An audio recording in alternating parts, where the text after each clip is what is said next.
So this video is going to be mostly about all the button-up work I have to do. I gotta grind open the scrolls in the inlet side of the turbine housing here, and that's, again, just so I can give it the best chance of working decently that I can. There's nothing particularly magical here. I'm just gonna cut it down to where it's a smoother dividing edge, not like a knife edge when it gets all brittle. And this exhaust housing has some cracking in it already, which is, I suspect, why it was on eBay in the first place. So, you know, buyer beware on that one. You sort of get what you pay for on that. But, again, this is all an experiment, so I'm gonna get something out of it, and with any luck, it'll be close to what I'm after, and I can sort of hone it in from there. But as you can see, it's not that hard. You just get in there with a die grinder, you get it set up in a vise so it's held securely, and you really go to town. I'm going to use a gasket here as a template, so that way I know, okay, this is my overall size I can go to, and then just go to that. That way you have the best inlet gas flow you can, and then your outlet, in my case, is going to go up to a 4-inch exhaust, and it's just going to dump, so it'll be pretty smooth and easy that way.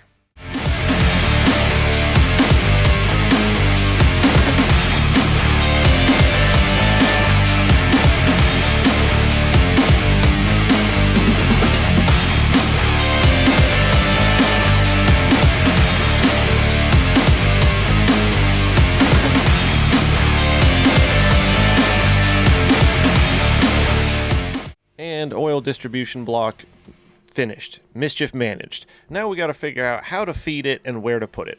And as you can see, our oil feed comes at the back of the block here at the rear end of the intake manifold, and this is the factory location for the later turbo trucks. This was also the factory location for the sensor port, so it makes sense to feed it from there. But now it's like, geez, do I have enough room to kind of tuck it in here? This part I made is pretty big. I mean, larger than it needs to be, but it is what it is. So, okay, can we kind of schnoodle it back in there? The short answer appears to be yes, but this is where you want to have as many pieces as possible of your fabrication in place before you just go making decisions like this, because here it looks okay, and then like with this transfer pipe in there, no, it doesn't fit. Like, it fits without them, but if you didn't have everything ready, you might end up working yourself into a corner, as it were. So as I look around, hey, yeah, no, I could just put it up here at the front of the engine. Nothing says I can't. You know what? I like that. That's where I'm going to put it. Let's go for it.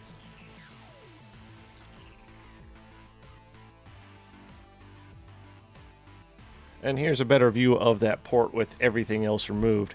As you can see, it's not the greatest location ever. It's not super serviceable, but it is nice and out of the way. And so we're just going to use a barb fitting on this end, barb fitting on the other, and some nice crimp clamps. I'm not really thrilled with the crimp clamps overall, but surprisingly it turned out to not leak, at least during this initial startup and test run. I'm sure the leaks will come later.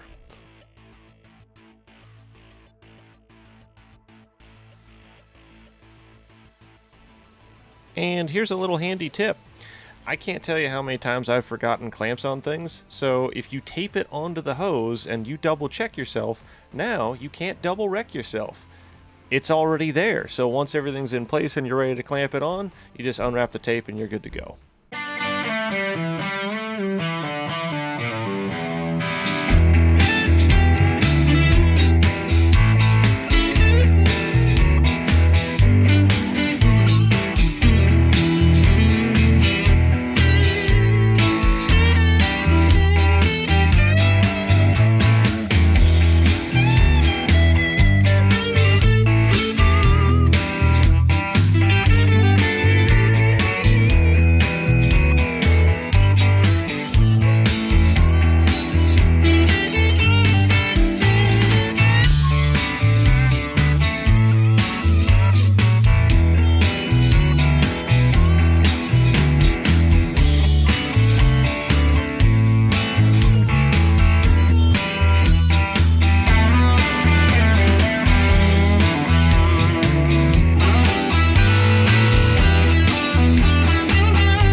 So now, where do we get the oil to go out of this turbo? Do we go left or do we go right? It's a mystery. Let's go check out down below and see what we got. From up here, it looks about the same. Could go either way.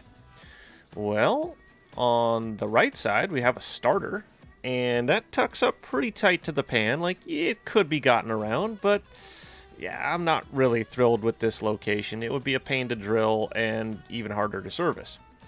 But on the other side, well, there's a clutch slave cylinder.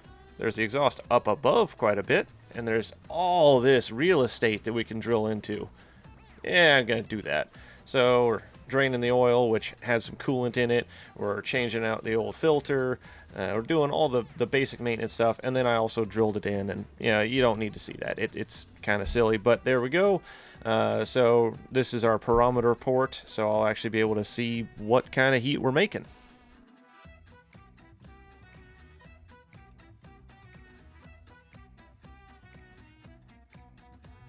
And lots more fiddly button-up kind of stuff. Get everything packaged up, set in place, doped up. We're actually doing final assembly, except not really.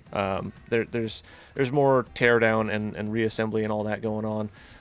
You will see that in the next one, but for now, let's just pretend that I got it right on the first try.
And with everything assembled, we give it a good crank, and I figured out pretty quickly that I was kind of hosed. I didn't actually replace the return line kit, and I should have.